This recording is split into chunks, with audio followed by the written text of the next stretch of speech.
What do you call a dinosaur that asks a lot of profound questions? A velociraptor. That is a good one. Today we pit two of the best, in my opinion, reissues of 1970s sports watches against each other. It's no secret it's been one of the biggest trends in recent years, from entry to super high-end. But after a triple review of some Genta-inspired affordable options that I did last year, in full transparency, the F77 by Nivada Grenchen proved just too lovable, despite a few shortcomings, not to pull the trigger and add to my own collection. But how does it compare to the watch that arguably ushered in this resurgence in integrated bracelets and 70s Genta-esque aesthetics at the affordable level? Yes, we're talking about the Tissot PRX Powermatic. Well, today, another truly independent, but most crucially, respectfully honest, comparative review. And let's get into it.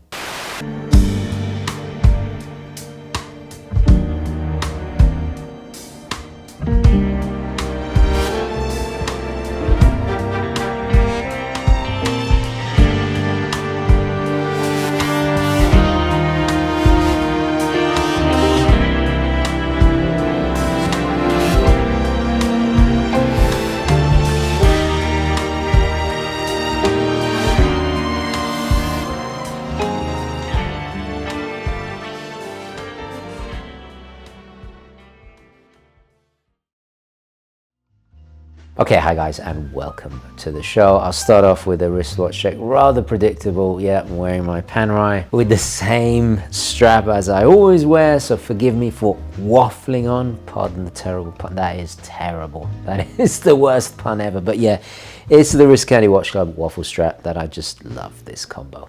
Anyway, let's carry on, shall we?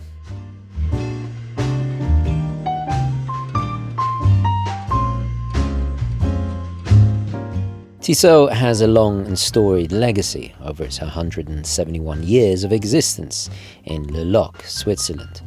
It was one of the first to bring affordable Swiss watchmaking to the rest of the world and an early innovator with the mass production of pocket watches. It introduced the world's first magnetic-resistant wristwatch in the early 20th century and the first touch-sensitive Ani-Digi watch in the late 1990s. Its legendary collaboration with the Omega and the 33.3 chronograph series of the 1930s was a forerunner of the Speedmaster. But its innovation using entirely plastic components in mechanical movements in the early 1960s that would change the watch world forever.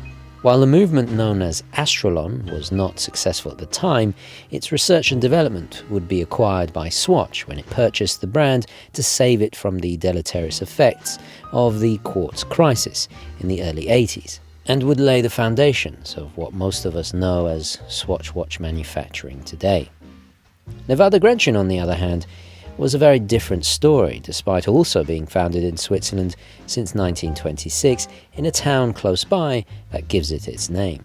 NG remains a small privately owned independent that, like Tissot, changed ownership due to the quartz crisis. It's most famous for the Chronomaster that connoisseurs justifiably go absolutely crazy for, as it was the first diving-capable hybrid mechanical chronograph designed for both land, sea and air. But they also have several other overshadowed heavyweight offerings, again explored on the channel, like the record-breaking, ultra-deep-diving 1,000-meter capable Depth Master of the 1960s, and a very early Rolex Explorer rival, the Antarctic, from the late 50s.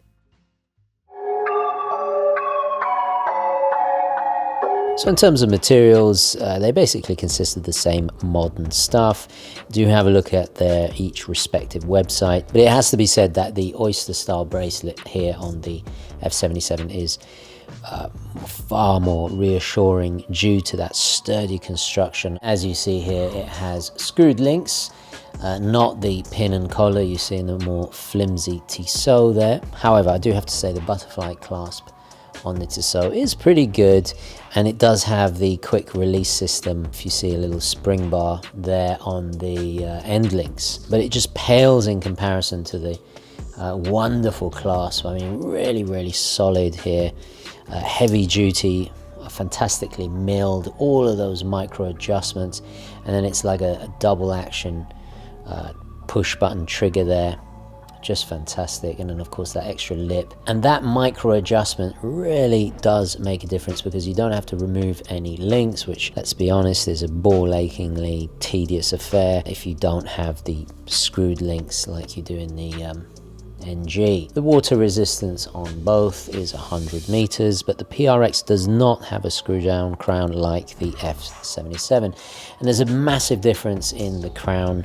I found this particular crown a little bit tricky to get purchase on. It's amazing how just a few millimeters of difference, and this crown is completely far superior ergonomically to wind, hack, set the watch, the quick set and all the rest of it, which both have all of those features. Now if you look side by side, there's a little bit of overhang on the F77, which makes all the difference in the world of just being able to grip it. In terms of the superluminova on each, it's a bit of a hit and miss affair. The PRX has the better markers and orientation, while the F77 has the lume to paddle seconds and a weaker hour markers. It depends really, I guess, on the functionality that matters to you more. In terms of size and scale, well, Tissot originally came out the gate first, pre-hype, and I reviewed it, the 40mm a few years ago. It was quartz and then went automatic, and I did say how big it wears, and this is something you have to consider with integrated bracelets. They both wear bigger. This is obviously the 35mm one, which wears, let's be honest, like a 36, a 37, and this is 37mm. NG went for the Goldilocks approach, somewhere in the middle, just warm enough strategy, and this wears, I would say, like a 38, 39.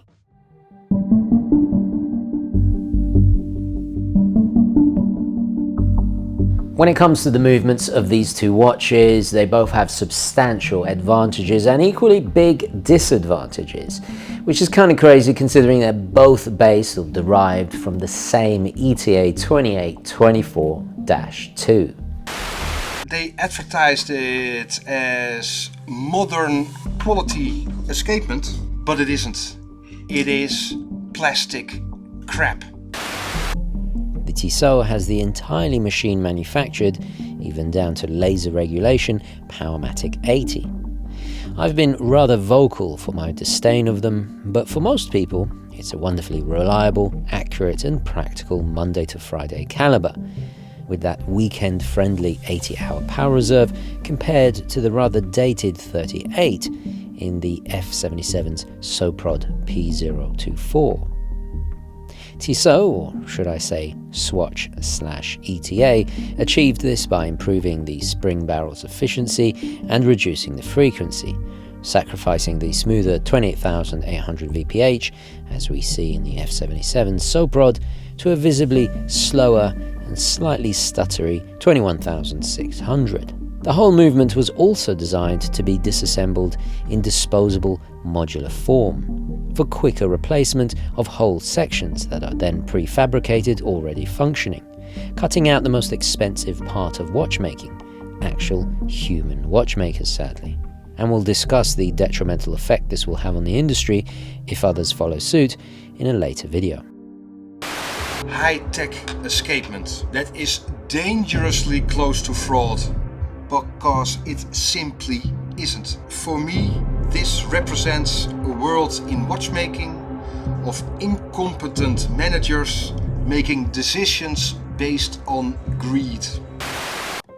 This doesn't necessarily mean that the movement is impossible to adjust or service, but good luck trying to find parts or independent watchmakers willing to work on it. For me personally, being able to regulate a watch myself, and easily, is important. It helps me keep them running smoothly over greater periods of time. It assists in troubleshooting issues, adjustment after demagnetization, and helps identify if it's time for a service. In essence, this separates the novice from the experienced owner, in my opinion. So I feel the PRX is better suited as a beginner's automatic, or just some affordable fun to add to an already established collection.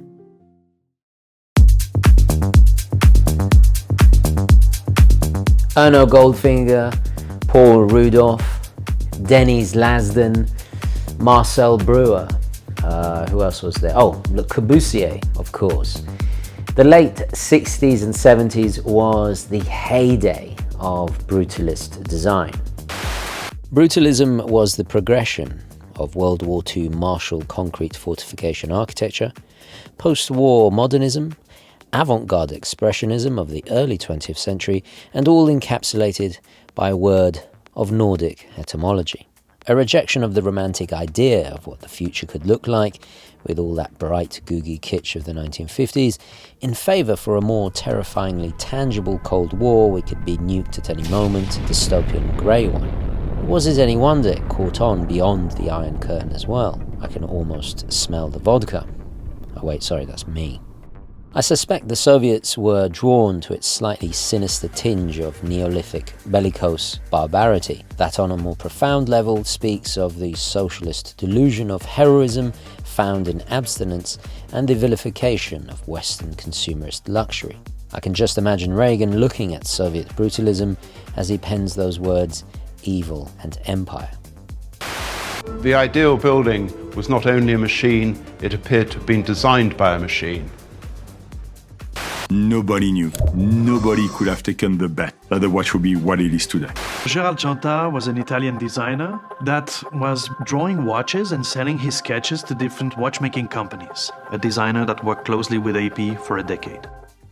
Ironically, Gerald Genta would shed his former mid-century modern ways and greatly embraced this style, subverting brutalism's unapologetically aggressive futuristic aesthetic to create the world's first luxury steel sports watches, and thus not only saving AP from oblivion, but most of the Swiss watch industry who jumped on this hottest new look, including Tissot and NG, of course.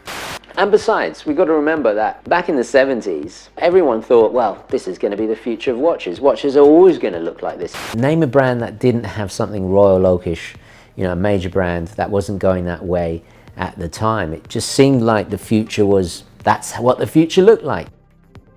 The first PRX was released in 1978, the name being a portmanteau of the initials from precision and robust, combined with the Roman numeral representing its 10 ATM depth rating.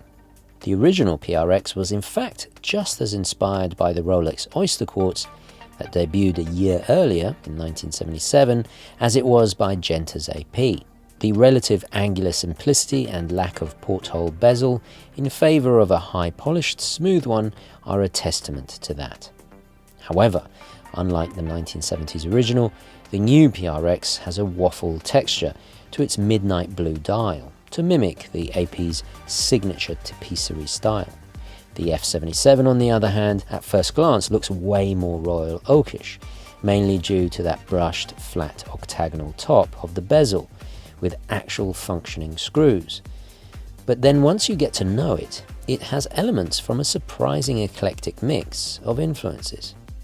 Remarkably, the F77, if the name didn't give it away, was actually designed as a racing watch. The Robocop blue basket weave pattern was inspired by sports car upholstery, and the sandwich hands mimic those from famous racing watches, like Rolex Daytonas and the Zenith El Primero.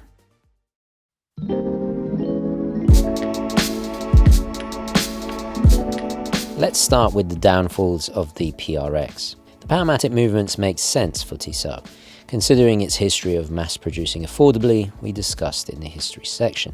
Unlike other swatch brands like Longines, the non-tool watch part of Hamilton, Rado and Satina, where it definitely feels like cost-cutting to maximize profits. But the benefits of sharing resources in group, so to speak, is it's passed on to the consumer, with an ultra-competitive automatic with impressive specs. However, the trade-off is a cheapening of each brand's individual identity, further blurring the lines and feeling more of a collection within one giant homogeneous swatch empire, rather than individual brands. In some instances, like this beautiful vintage Hamilton field watch, extremely rare version, the Averx dial, mass-produced, cheaply made mechanical movements do make sense in a military capacity or something more tool-tastic. And this is fundamentally why, if I was to buy a Tissot or a Longines or a Hamilton for that matter, I'm going to go pre-Powermatic, probably vintage or something a little higher end. Think of the Powermatic as a higher end System 51, if you will. But without the industrial might of Swatch, the F77 costs around 40% more. So is it worth the difference? Well, in my opinion, absolutely. Because the extra level of refinement in execution, complexity in its design elements, and the prestige of having actual watchmakers assemble it and not just Swiss automation does mean something. But more importantly, the heft and solidity of the F77 is immediately palpable over the rather clinically cold-feeling, robot-produced perfection of the PRX. Now, despite the Tissot being the thinner of the two, they wear remarkably different. There's only a smidgen of actual height difference. If you look at them side by side, the Tissot has a taller bezel, there's more above the main case, whereas this has that domed, but because it's a gentle step up, you know, you've got these smooth beveling, and then the way it positions because of the way it integrates with the bracelet, this actually wears thinner, which is unexpected, and you only notice it side by side, and it's all got to do with these shapes, whereas a lot of the height comes from that top. It's a shame they put a display back. There's no real need to see that very entry-level movement. If it's your first automatic, then sure, why not? I guess it's something fun. It's very utilitarian, there's not much to see. Even less now, it's been modularized and simplified. And they could have shaved off even more, maybe even a ½ millimeter. I know it doesn't sound like much, but it can change a watch dramatically, and this would have been even more cuff-friendly. Those harsh shapes catch on cuffs much more in the Tissot, whereas this is just so gently, you know, you got step after step after step, but the dome, you know, the cuff just glides over it.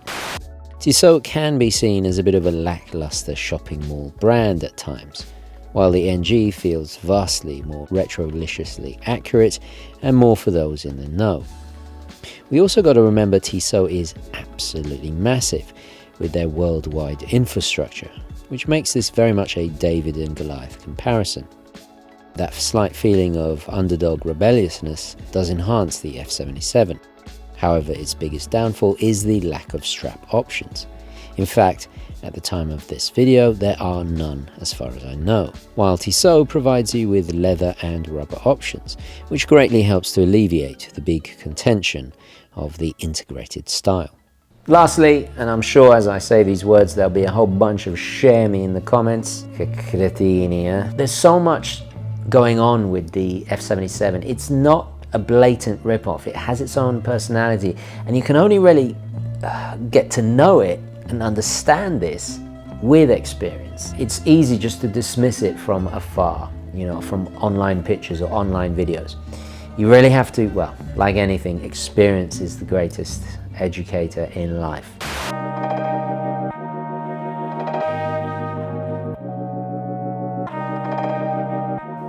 The F77 is the superior watch here, and as it should be for the extra price. I don't feel the need to own a Royal Oak anymore. It was a short-lived and very expensive horological dalliance that I kinda had to get out of my system. But on days that I do get the itch, the F77 does it for me. And in a funny kind of way, I guess it saves me money because I'm not going to rebuy a Royal Oak anytime soon. The PRX has a more minimalist and elegant approach, which imbues it with a sense of maturity, as if it has one foot still stuck in the 60s industrial minimalism of Dieter Rams. But it also has become rather ubiquitous and slightly overhyped, especially with industry plant watch YouTubers who masquerade as enthusiasts, exacerbating the situation simply for their own watch stores and not out of genuine love for the hobby like us. But don't get me wrong, it's a fantastic watch, and if you love it, wear and enjoy it by all means.